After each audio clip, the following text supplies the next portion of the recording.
way too early national title contenders coming for the college football season this fall of 2025. Okay, I want to start with the University of Texas at Austin. Why is this? Much of their defense returns. They've only progressively grown under their defensive coordinator, Pete.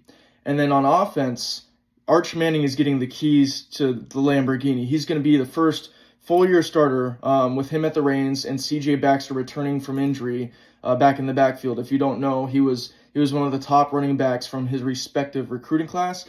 And everyone in the media, everyone in the outlets, they raved about him all spring until he got injured.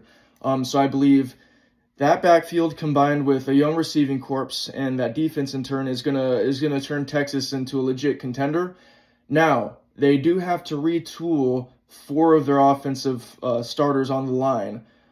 They have plenty of talent in the backfield, and those guys have gotten their fair share of reps. But are they going to have that chemistry necessary to lead this team to the promised land? We'll see. I already have Texas going into Columbus week 1 with the upset. I think their schedule sets up favorably. I think they maybe drop one on the road to Georgia in a tough environment, but I still think they're going to contend for a title this fall.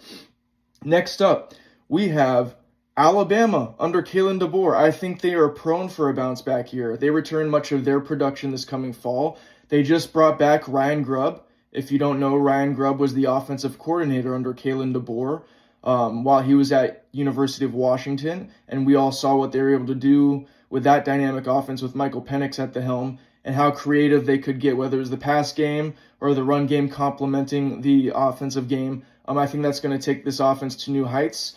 Their recruiting has not shifted since he took over for Saban. They're bringing in plenty of talent.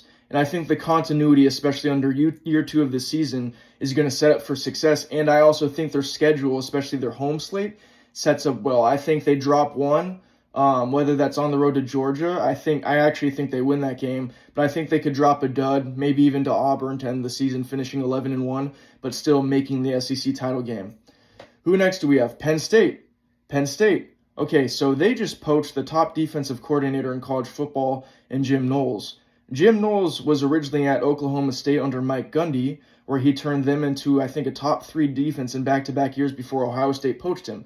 So this man just won a national championship, and they paid the big bucks and ponied up the big money to poach him and bring him in.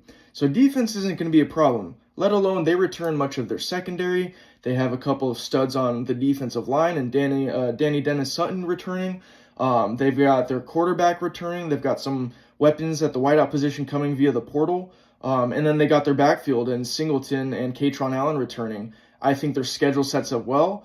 I think that they're going to go probably 11-1. They get that home victory against Oregon in week 4. But I could see them dropping one to Iowa on the road. Just kind of one of those games where it sets up well and the stars align for one of those overly achieving underdog programs.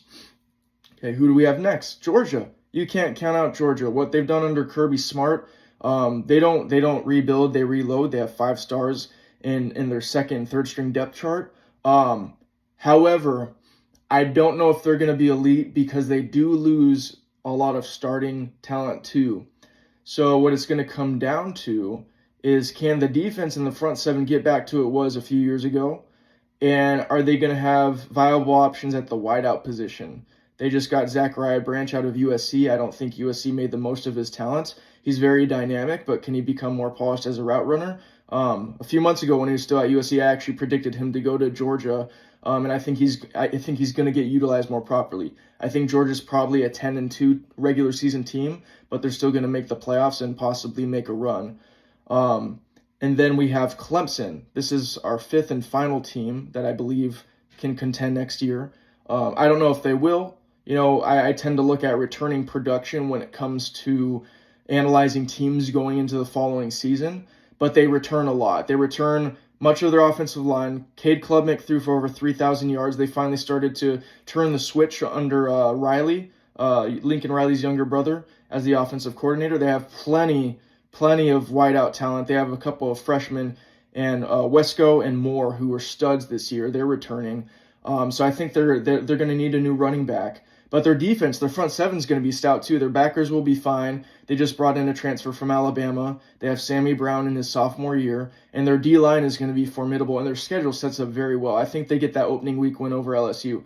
So those are 5 teams that I think you can look at as legitimate title contenders. Now, we can't discount other teams, whether it's Michigan, I think they'll have a bounce back year. Oregon has the talent. I think they're going to regress and go 10-2 though. Ohio State, they just won it all. But, outside of their receiving corps and secondary, there's a lot of question marks. And they were a 10-2 regular season team this past fall. So these are just my way too early predictions for legit title contenders going into next year. This is prone to change.